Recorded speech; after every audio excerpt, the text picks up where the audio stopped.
अस्सलाम वालेकुम दोस्तों, टीम वकार की तरफ से आज के इस लेक्चर में मैं आपको टेक्निकल एनालिसिस के बारे में स्टार्ट ऑफ करूंगा और इसका ओवरव्यू दूंगा। ठीक है। तो सबसे पहले मेरे दोस्तों, अगर आप लोगों ने ट्रेडिंग व्यू पे अकाउंट नहीं बनाया हुआ तो ये नाम है, ये वेबसाइट है, इसको गूगल कर लो, tradingview.com लिख लो। ये यहाँ पे जाके अकाउंट साइन अप कर लो आप। ठीक है। साइन अप करने के बाद आप जो है क्रिप्टो करेंसीज के सारे एनालिसिस कर सकते हो, टेक्निकल वाले। ठीक है, टेक्निकल एनालिसिस कर सकते हो। मूविंग ऑन, टेक्निकल एनालिसिस होता क्या है? अगर ये बेसिक इसकी डेफिनेशन पूछे भाई, तो ये टेक्निकल एनालिसिस आपको बेसिकली किसी भी कॉइन के बारे में, किसी भी चीज़ के बारे में, जिसका भी टेक्निकल एनालिसिस आप कर रहे हो, बिटकॉइन, इथेरियम वगैरह वगैरह, गोल्ड का भी कर सकते हो, दूसरी चीज़ों को भी कर सकते हो।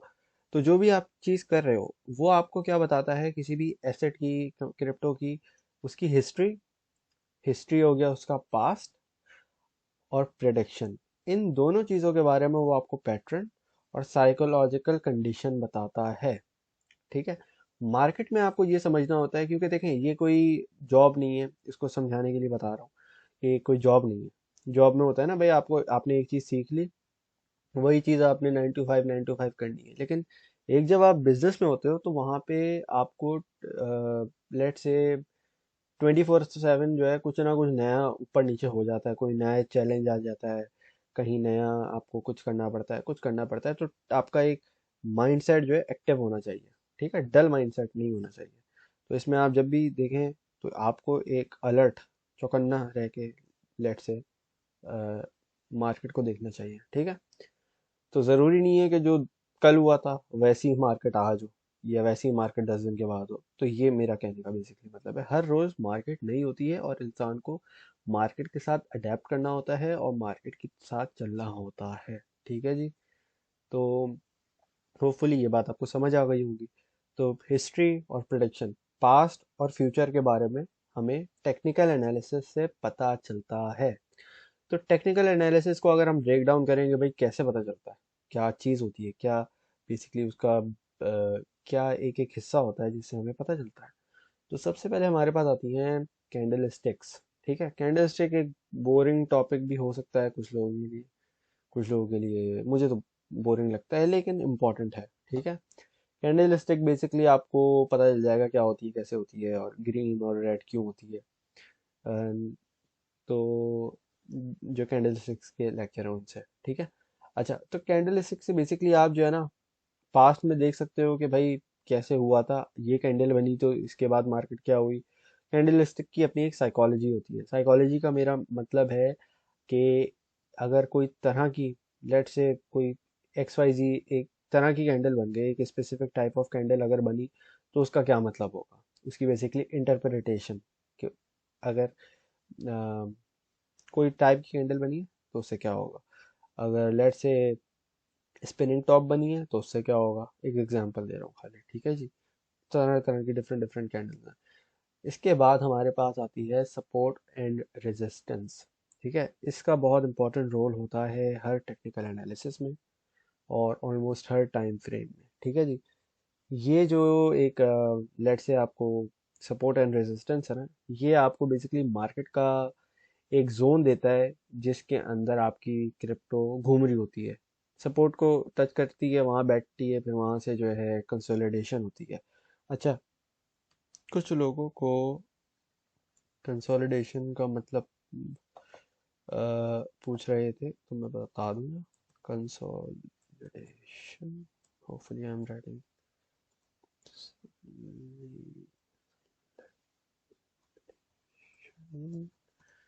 ठीक है, मैंने इसकी स्पेलिंग लिखी है, नहीं। ओके जी। खैर, कंसोलिडेशन, कंसोलिडेशन का बेसिकली मतलब होता है जब भी आपकी मार्केट जो है ना ना ही ऊपर जा रही होती है ना ही नीचे जा रही होती है, बट मोस्ट लाइकली ऊपर ब्रेकआउट होने के उसमें होती है, प्रोसेस में। ठीक है। तो वहां से वो ब्रेकआउट होता है और आपका प्रॉफिट मिलता है। तो कंसोलिडेशन का ये मतलब होता है। मैंने सोचा इसी वीडियो वीडियो में बता दूं ताकि पता चल जाए। ठीक है जी। इसके अलावा जी हमारे पास आ जाते हैं इंडिकेटर्स। इंडिकेटर्स बहुत इंपॉर्टेंट टूल्स होते हैं। ठीक है। इंडिकेटर्स बेसिकली अगेन कैंडल्स को फॉलो करते हैं।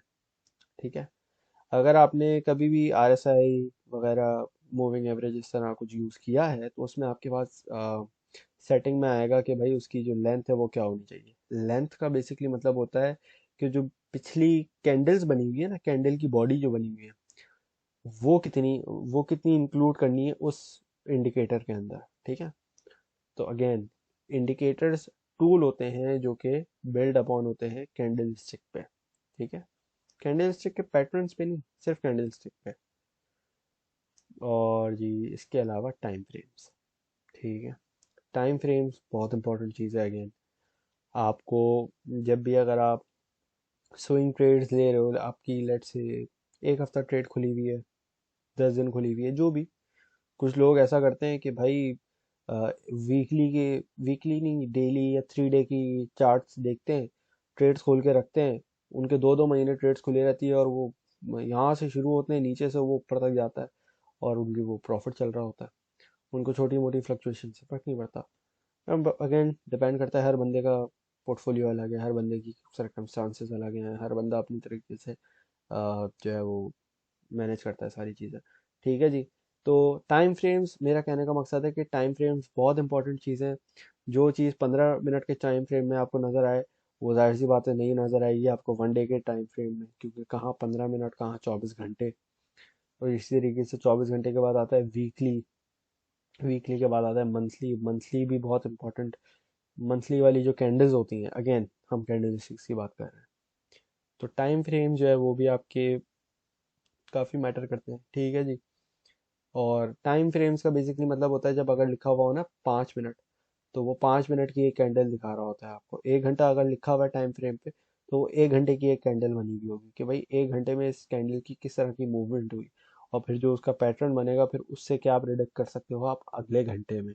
ठीक है, इसी तरीके से ऑब्वियसली पिछली अगर 10 कैंडल अगर आप देख रहे हो, और 10 कैंडल आपको बुलिश नज़र आ रही है या बेरिश नज़र आ रही है, जो भी, तो उससे आप आगे का भी प्रेडिक्ट कर सकोगे भाई आगे क्या हो रहा है, नीचे जा रही है, ऊपर जा रही है मार्केट, क्योंकि आपके पास टूल है। ठीक है जी, अच्छा जी, एक इम्पॉर्टेंट चीज़ इसका हिस्सा नहीं है, लेकिन एक वेरी इंपॉर्टेंट, बगैर फंडामेंटल एनालिसिस के क्रिप्टो करेंसी फेल है।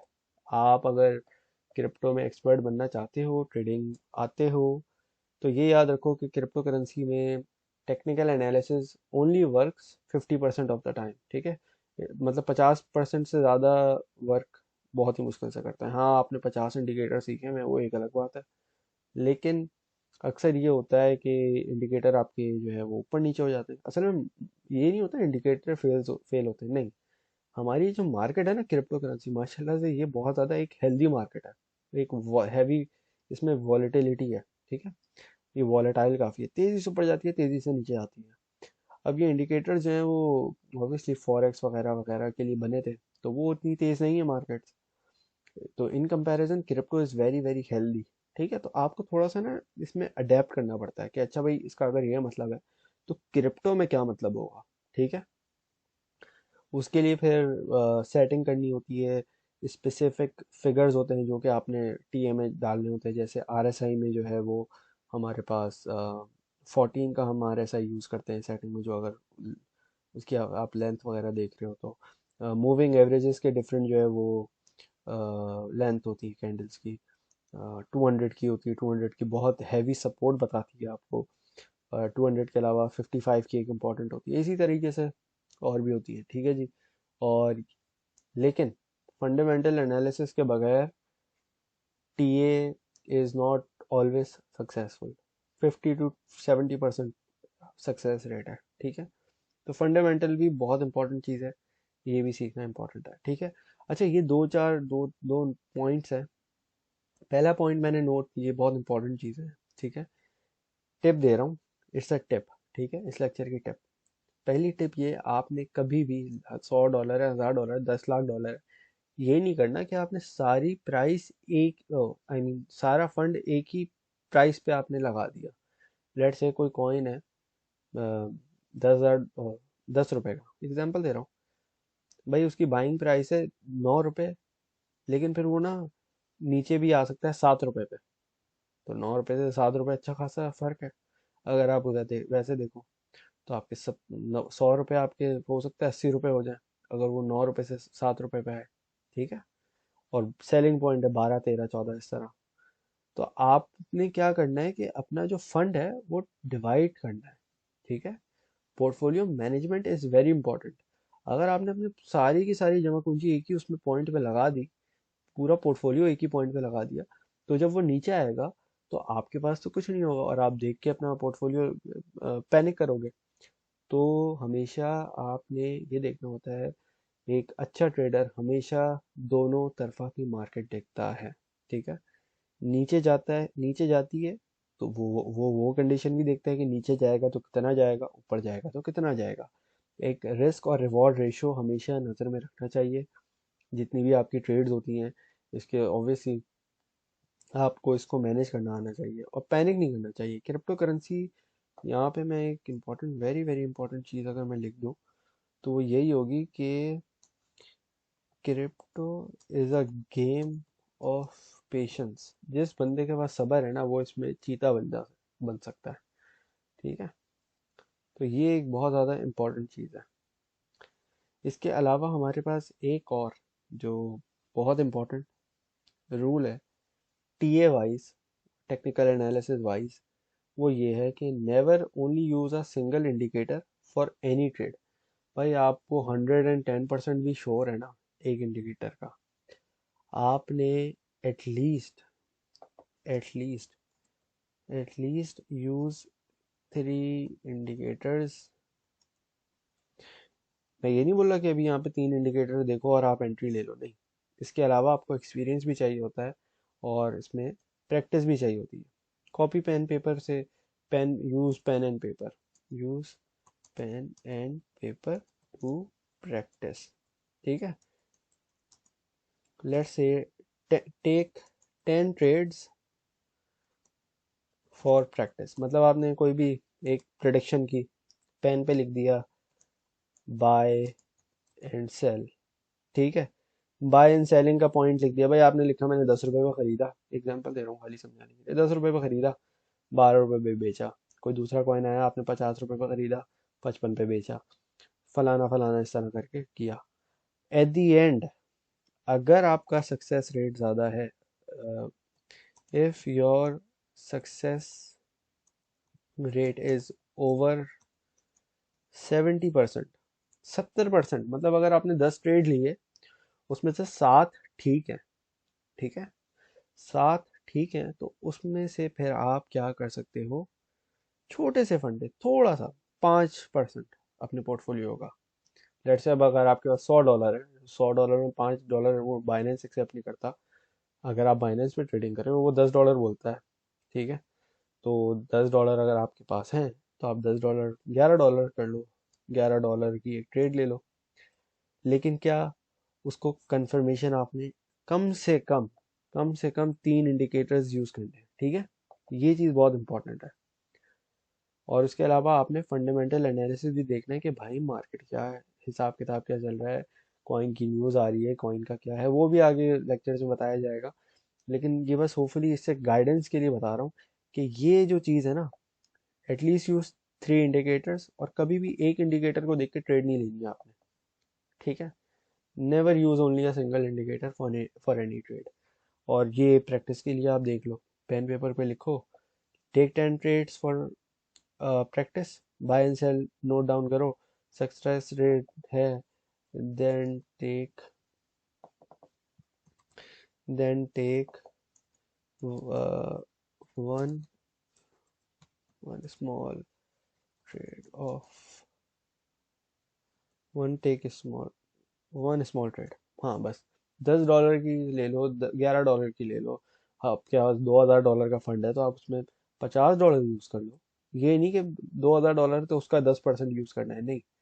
जितना छोटे से छोटा हो ना, पहले आप प्रैक्टिस करो, ठीक है। प्रैक्टिस होगी तो आपको उससे एक कॉन्फिडेंस भी आएगा और उसको उससे आपको जो है ना मार्केट की समझ भी आएगी कि होता क्या है सारा हिसाब किताब। और पैनिक नहीं करना आपने। ये लिखा हुआ है ना, crypto is a game of patience. सब्र है तो यहाँ पे आपको फ्रूट रिवॉर्ड अच्छा मिलेगा, ठीक है जी। तो होपफुली समझ आ गया होगा। नेक्स्ट लेक्चर्स में आपको इंडिकेटर्स वगैरह, कैंडलस्टिक वगैरह, सपोर्ट रेजिस्टेंस वगैरह के बारे में भी पता चल जाएगा। Thank you very much for watching. अल्लाह हाफिज़।